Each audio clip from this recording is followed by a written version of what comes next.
Tariki ya 8 Kanama mu mwaka wa 2021 nibwo Professor Kayumba Christopher yahamagawe na RIB, urwego rw'igihugu rw'ubugenzacyaha rufite ibyo rwifuza kumubaza. Ubwo yitabaga ku itariki ya 9 z'uku kwezi kwa 8 uyu mwaka, yabajijwe ibibazo mu gihe cya hafi amasaha 2 ari kumwe n'umwunganizi we Ntirenganya Seif, ariko ntabwo basuzanje ikiganiro, ahubwo nyuma yaho Dr Kayumba Christopher yaje kubwirwa ko atawe muri yombi, ko agiye gufungwa. Ni nako byagenze, yoherejwe kuri sitasiyo ya polisi, sitasiyo ya RIB ku Kicukiro mu mujyi wa Kigali. Mu itangazo ryashyizwe ahabona na RIB ryavuze ko akurikiranyweho ibyaha birimo gufata cyangwa kugerageza gusambanya ku gahato abagore.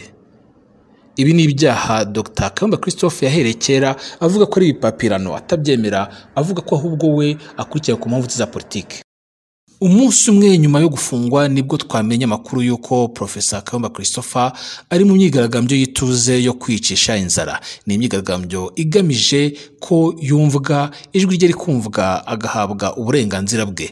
Twifuje kumenya kandi ngo tubatangarize ibijyanye n'ibyo avuga ko bitubahirizwa, ibijyanye n'uko yabajijwe ku munsi w'ejo, ibijyanye no kongera gufungwa, ibijyanye n'urubanza rundi yari yaratangiye arega asaba ko igihano yahawe mbere ubwo yaregwaga ibyaha byo ku kigo cy'indege cyakurwaho, n'ibindi binyuranye. Ibi byose tugiye kubiganirizwa na Maître Ntirenganya Seif Jean Bosco, akaba ari umwunganizi wa Dr Kayumba Christopher. namusuye turavugana, ambwira imbogamizi afite irimo ko ubundi irimo kuko n'ubundi yari asanzwe yarabajijwe, nta kintu gishya n'ubundi bamubajije ibyo byari bisanzwe bibazwa. Byabaye nko kumwibutsa. Yes, harimo kwibutsa, ariko bigaragara ko dosiye basa naho bayikoze ejo bundi. Ariko ku bw'ibyo, kubera gusaba gukurikiranwa ifunze, barabimurenze. Noneho ukibaza ngo ni nacyo we yibaza, aravuga ngo niba koko ihama ari ugukurikirana umuntu adafunze, gufungwa bikaba exception. Yewe kubera iki bitaba gutyo kandi hari abandi bakurikiranwa badafunze, ko ibisabwa byose byujuje, yewe ndaziri. Bikaba rero bigaragara ko avuga ati barangiza ko nashinze ishyaka ari ibitekerezo bya politiki, kuko n'ubundi ibi byose byaje ari uko yaraye avuze ko ashinze ishyaka, akaba ariyo mpamvu badashaka ko akomeza kubitangaza cyangwa kugaragaza ibitekerezo bye. Avuga ati niba itegeko nshinga rinyemerera gutangaza ibitekerezo byanjye, ni gute jyewe bandodera ibyaha ari ibintu by'ibidodano bidafite ishingiro, cyane cyane ko ari abo banshinja, kuko anavuga ko yaba uriya mu Fiona iyo aza kuba koko yaramufashe ku ngufu ntiyari kujya amutumira mu biganiro. Kandi avuga ko afite ibimenyetso bigaragara ko yagiye amutumira mu biganiro na nyuma ya 17. Noneho akavuga ati niba nari mu butabera mu cyaha banshije cyo gukorera ibyaha ku kibuga cy'indege, ngasaba ko bazana amashusho mu buryo bwo kubona ubutabera buboneye, bakabinyima, kandi abantu bose bareshya imbere y'amategeko, ubushinjacyaha bakaba aribwo bwumvise kurenza jyewe. Uyu munsi banshizeho ibyaha bigendanye no gufata abantu ku ngufu by'urukozasoni kugira ngo banyangishe abantu. Noneho na gahunda y'ishyaka nari ntangiye nashinze, abayoboke bambone mu ndorerwamo mbi cyangwa abanyarwanda, kandi amategeko mpuzamahanga na constitution bibuza ko umuntu ashobora gusebywa kugira ngo agaragare nk'umuntu mubi. Niyo mpamvu bamfunze, kugira ngo ntakomeza kugira ngo utari kuganira no kugaragaza ibitekerezo byawe. Cyane ko njye ntarwanya leta, icyo ntanga ni ibitekerezo. Ariko ibitekerezo byemerewe n'itegeko nshinga, byemerewe n'amategeko mpuzamahanga agenda n'ibyerekeye imibereho mbonezamubano no mu bya politiki. U Rwanda rwashyizeho umukono narwo rwemera.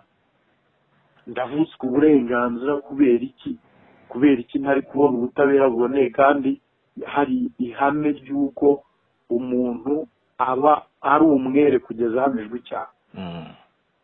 Ariko ubugenzacyaha burabivuga nk'aho bwarangije kumuhamya icyaha. Ese hari icyo bifasha mu nzira z'amategeko kuba umuntu yagira uko kwigaragambya mu ituze yiyicisha inzara? Icyo byafasha ni kimwe, ni uko niba koko bashaka ko umuntu wenda akurikiranwe n'ubundi aracyari umwere, ikindi ntashobora gutoroka ni umuntu uzwi. Kuva umuntu afunze, umuntu aba agomba kubaho. Rero biva hehe? Biva ku bimutunga. Iyo umuntu rero adafashe ibimutunga, Eda yararwaye na diyabeti, nabo ubwabo agiriye ikibazo ko bamucumbikiye mu gihe atari yajyanwa muri gereza, ubwabyo nabwo ni igitego kuri leta. Urumva, ni muri urwo rwego rero bashobora gufata icyemezo bakavuga ati murekure akurikiranwa adafunze, ariko twere ko wenda aribwo niba yari yafashe icyemezo ubushinjacyaha bwo, kuko ubugenzacyaha bufite dosiye n'itanu, ukayishyikiriza ubushinjacyaha. Twizere ko ubushinjacyaha yenda bwo buzumva ubusabe, niba ari ugukurikirana umuntu adafunze, gufungwa bikaba bikurusha. Ubwo reka dutegereze ko bizasabwa, turebe ko nabo babyubahiriza, ko bafite ububasha. Dr. Kayumba, nk'umugabo ukuze kandi ufite uburwayi bwa diyabete, ese kuba yagira icyo kibazo cyo kwicisha inzara, ntabwo harimo inzego z'ubuyobozi cyangwa abashinzwe imfungwa bavuga ngo ni nk'igikorwa cyo kwiyahura? Ntabwo cyaba ari igikorwa cyo kwiyahura, kuko umuntu afite uburyo agaragaza uburenganzira. Ibyo bita no violence active. Yes. Manifestation de no violence active. Kuvuga ngo ni imyigaragambyo ikorwa ntituze, ntawe ubangamiye, ari kugira ngo akababaro kawe kagaragare. Muri urwo rwego rero abikora, nta n'icyo byishe, nta n'icyo bitwaye, ni uburenganzira bwe.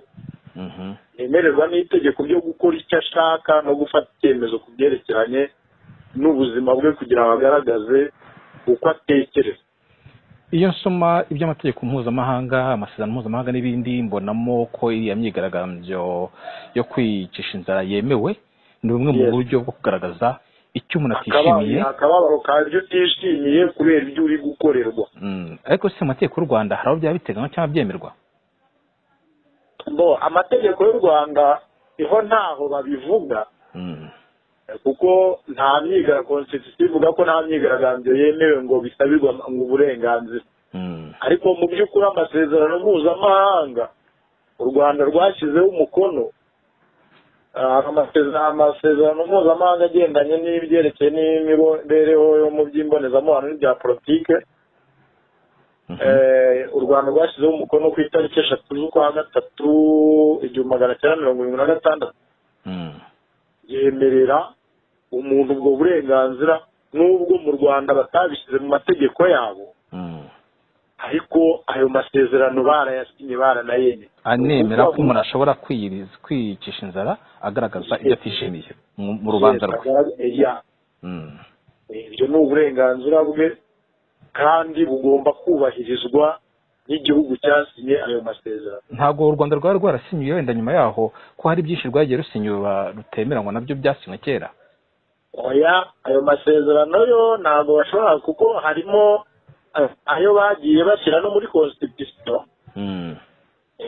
urareba ugasanga nk'ingingo ya 17 yerekeranye n'uburenganzira bw'umuntu bwaba bw'umuryango we cyangwa se ubutumwa yoherezana n'abandi ntibuvogerwa babishyize mu ngingo ya 3 ya constitution ariko noneho andi magambo akurikira ntibabishyiraho bayashyiraho ariko bivuze ngo niba bemera igice kimwe cy'ayo masezerano bagomba no guha agaciro. Ikindi ni ibyo kurinda umuntu ivangura no kureshya. Hari ingingo ya 2 y'ayo masezerano mpuzamahanga, hari ingingo ya 26 ari nayo umuntu uburenganzira mu byerekeranye no gutanga ibitekerezo bya politiki. Nta muntu ugomba kubikunda.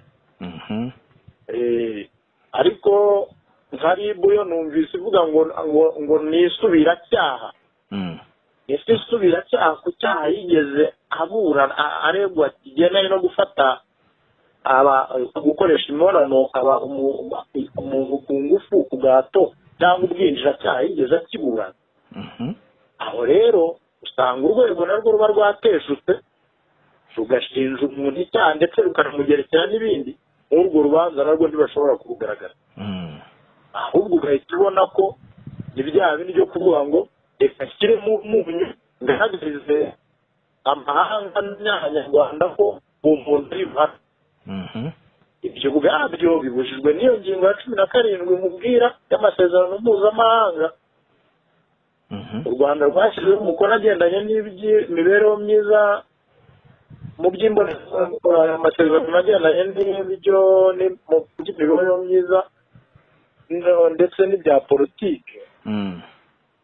Aho rero ugasanga baviyoye bwa burenganzira n'ubwisanzure bwa muntu bibujijwe mu ngingo ya 5 y'ayo masezerano mubwira.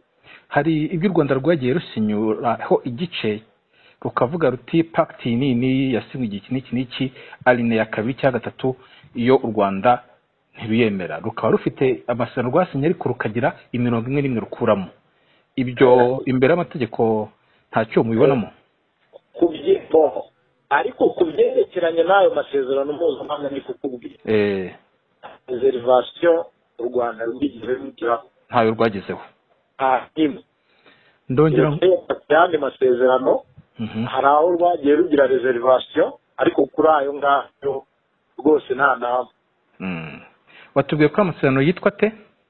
Ni amasezerano mpuzamahanga kubyerekeranye n'iby'imbonezamubano n'ibya politiki.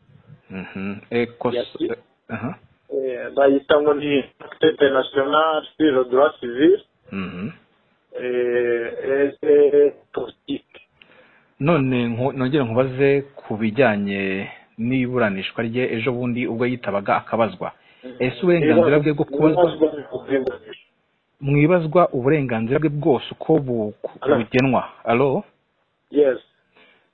Ndakubaza ku bijyanye n'umunsi yitabaga RIB. Ese ku itariki 9 uburenganzira bwe bwose mu bijyanye n'ibazwa bwarubahirijwe cyangwa hari ubwa bwarahonyowe? Uburenganzira bwe bwose bwarubahirijwe kuko babanza no kugusomera ibigendanye n'itegeko rigena imiburanishirize y'imanza z'inshinjabyaha. Bamubwira uburenganzira afite yemererwa n'amategeko, harimo uburenganzira bwo kugira umwunganira, harimo uburenganzira bwo kudahungabanywa cyangwa kudakorerwa iyicarubozo. Ibyo byose byarubahirijwe. Ni ukuba ko mwamwunganiye kuva batangiye kumubaza kugeza basoje bavuga ko agiye gufungwa? Ntabwo njyewe nahavuye bataramufunga kuko nari mfite undi mukiriya ngiye kunganira, ariko yasabye ko afungura telefone baramubwira ngo oya, ngo naba aretse n'ibirarangira. Nibwo yabibazaga mu buryo bwo gushyenga avuga ati mugiye kumfunga se? Aramwihorera.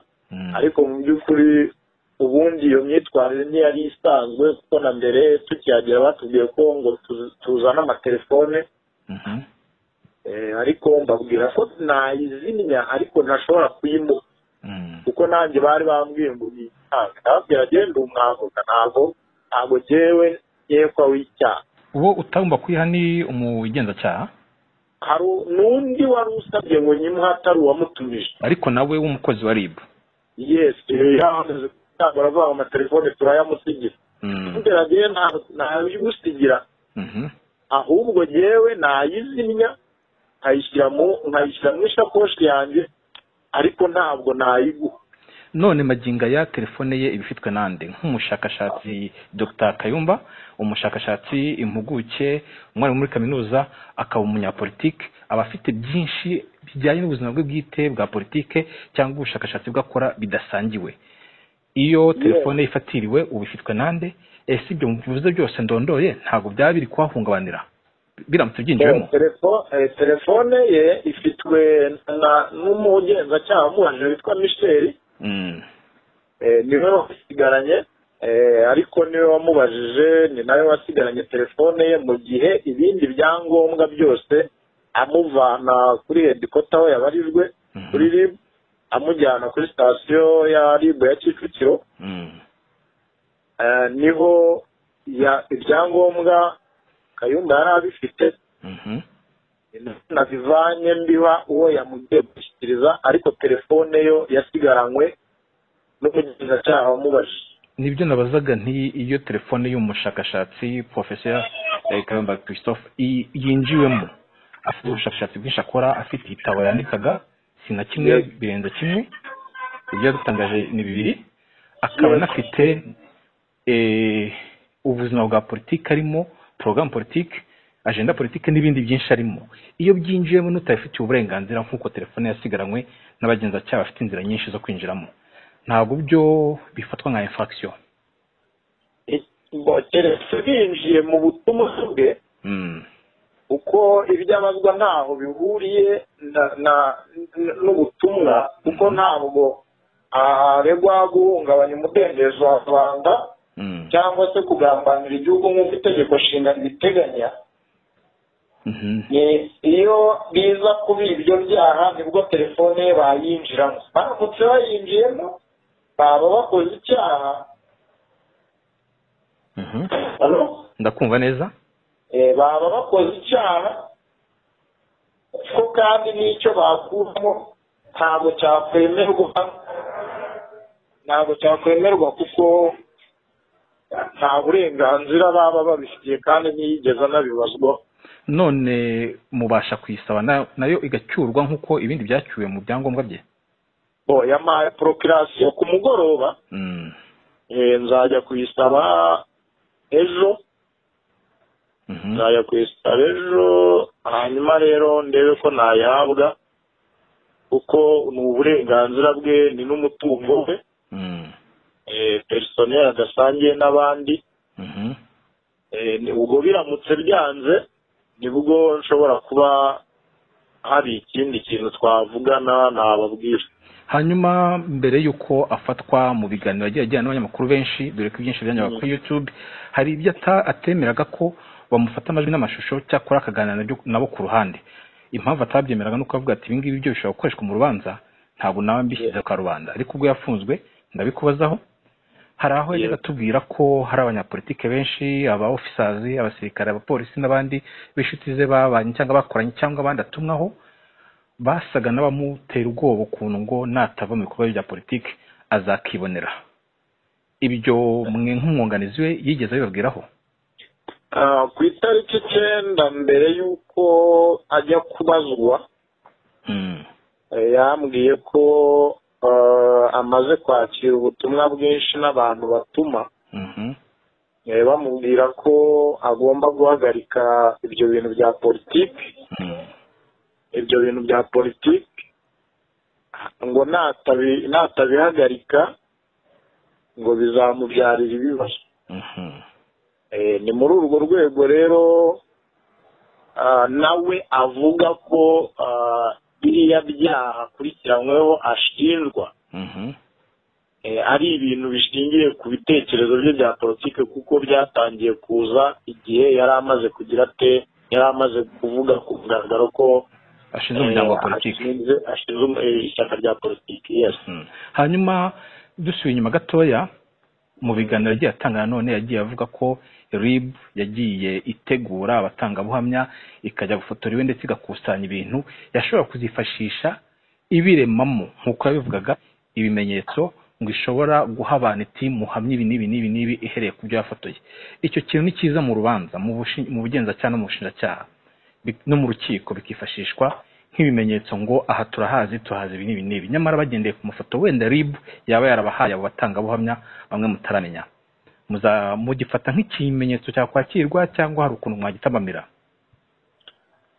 Izo mpungenge z'utwara nazigize igihe yabazwaga ejo bundi ku itariki 9, kuko n'ubundi nta kintu gishya bari bagiye kumubaza, n'ubundi ntibyari bisanzwe kandi izo statement zose twarazisinye.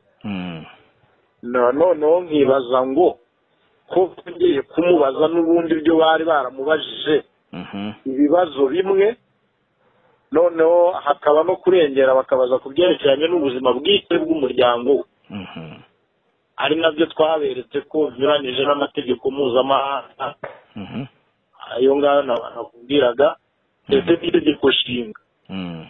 Noneho nibwo rero twasanze nabonye ko ubwo ni uburenganzira bundi umuntu aba avukijwe, ndetse banamubaza ngo no ku mafoto basanze ngo amanitse mu rugo harimo n'inshuti n'umuryango, ibyo ubundi binyuranyije n'ibyo yakagombye kuba akurikiranyweho.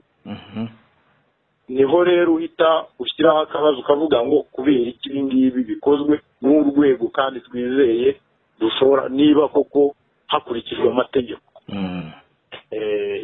None Maître ntabwo mwunganiye bwa mbere, ubu ngubu mwamwunganiye no mu zindi manza zabanje, harimo na ruriya yajuriraga icyemezo cy'urukiko cyamukatiye umwaka umwe w'igifungo, we yasabaga kuvaho kubera ko nta cyaha yakoze.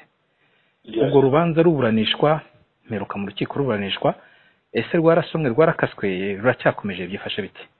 Rwaraburanishijwe, urukiko rwisumbuye rwa Nyarugenge rufata icyemezo ko nta gihindutse ku rubanza rwaciwe mu rukiko rw'ibanze rwa Kicukiro, ariko ntibyarangiriye aho. Mwarajuriye? Nta bundi bujurire bubaho, ahubwo habaho gusubirishamo urubanza ku mpamvu z'akarengane. Mwarabikoze cyangwa byari bitatangira? Ibyo byarakozwe. Hategerejwe rero igisubizo kizatanga. None kuba yaba ari kuregwa mu rubanza rumwe yemerewe kurega mu rundi rubanza icyarimwe? Urwo rubanza ni ukuvuga ngo ntaho ruhuriye n'ibyo ari kuregwa uyu munsi. Ariko ndavuga ko yaba afunzwe afite ibyo akurikiranyweho, afite urubanza rufite nimero yarwo aregwamo, ariko akaba ahandi arega mu rundi rubanza. Yego. Birajyana byombi cyangwa kimwe gitambamira ikindi? Arabyemerewe rwose, yemerewe kuruburana. Kuko igihe ruzaba rwakiriwe yemerewe kuza kuruburana, niyo yaba ari muri gereza afite uburenganzira bwo kuruburana. Nana ku musozo Maître, ni namwe mwunganira Nkusi John Bosco, akaba umunyamabanga w'ishyaka RPD ushinzwe icengezamatwara cyangwa se iyamamaza migambi y'ishyaka mobilization. Uwo nguwo ushinzwe mobilisation y'ishyaka yafunzwe bamurega ubujura, urubanza rwe niwe mwarukurikiranye, abanyarwanda babateze amatwi bakeneye kumenya bigeze he? Urubanza twamwunganiye mu iburanisha ry'ifungurwa ry'agateganyo. Urukiko rutegeka ko afungwa iminsi 30 hari impamvu zikomeye zituma akekwaho ko yaba yarakoze icyo cyaha. Icyaha cyo yafunzwe mu kwezi kwa 3. Yego. Nyuma yaho habaye kujurira icyo cyemezo, nacyo kiraburanishwa ntihagira igihinduka mu mikirize yarwo, ariko ubushinjacyaha bwaregeye urukiko rwisumbuye rwa Gasabo urubanza mu mizi. Ubu hategerejwe itariki yo kuzaburana, ntabwo iratangwa, niyo dutegereje. Bivuga ko gifunzwe by'agateganyo kuva mu kwezi kwa 3. oya ntabwo gifunzwe by'agateganyo kuko 30 yararangiye y'agateganyo inshuro nyinshi bagiye bayimura ubu bategereje urubanza iburanishwa ryaryo ry'umizi ku rukiko rw'ibanze ruhe ni urukiko rwisumbuye rwa Gasabo. Iminsi 30 irangira iyo urukiko ubushinjacyaha bwaregeye urukiko urubanza mu mizi. Byarakozwe rero ndetse bikorwa kuko ubujurire bwatanzwe ku itariki 19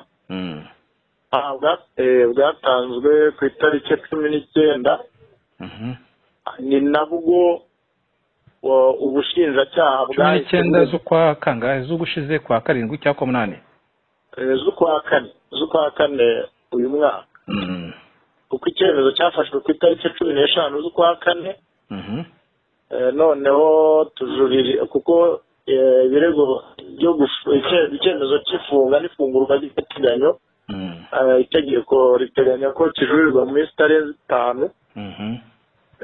Ubwo rero cyarajuririwe muri icyo gihe giteganywa n'itegeko. Ni nabwo ubushinjacyaha bwahise buregera urukiko rwisumbuye rwa Gasabo. Urumva ntabwo bigeze bategereza ko ukwezi gushira.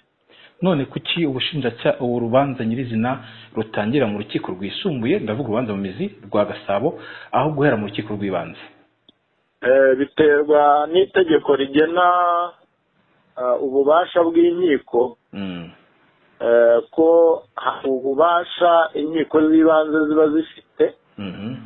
Inkiko z'ibanze ziburanisha imanza nshinjabyaha ku byaha bitarengeje igifungo cy'imyaka 5. Ibyo bita ibyaha bikomeye. Ariko impamvu baregeye mu rukiko rwisumbuye rwa Gasabo nuko kiriya cyaha giteganywa n'itegeko kuva ku myaka 5 kuzamura, ari byo bita ibyaha by'ubugome. Babyita ibyaha by'ubugome. Ibyo rero urukiko rufite ububasha bwo kubiburanisha mu rukiko rwisumbuye. Ndabashimiye cyane Maître Ntirenganya Steve Jean Bosco, umwunganizi wa Dr. Kayumba Christophe ndetse na Nkusi John Bosco bo mu ishyaka RPD. Nanjye ndabashimiye ntwari. Hanyuma dutangira mwari mwambwiye ko hari ingingo mutavugaho kubera uko urubanza ruteye cyangwa se uko amategeko abigena, none hari ibibazo navanyemo kugira ngo ntakungana n'izo ngingo. Ibyo mu ntangarije mu mpaye uburenganzira bwo kubitangariza Abanyarwanda. Ibyo nta kibazo kuko nta banga ririmo. Ni ibyakozwe, nta kibazo rwose, mufite uburenganzira bwo kuba mwabitangaza. Murakoze cyane. Uku rero niko bimeze magingo aya ku kibazo cy'ifungwa rya Professor Kayumba Christopher, umunyapolitike w'umunyarwanda uretse gushinga ishyaka cyangwa se umuryango wa politike yise RPD. Ibindi no kubitega amaso. Mwari kumwe na Ntwari John Williams.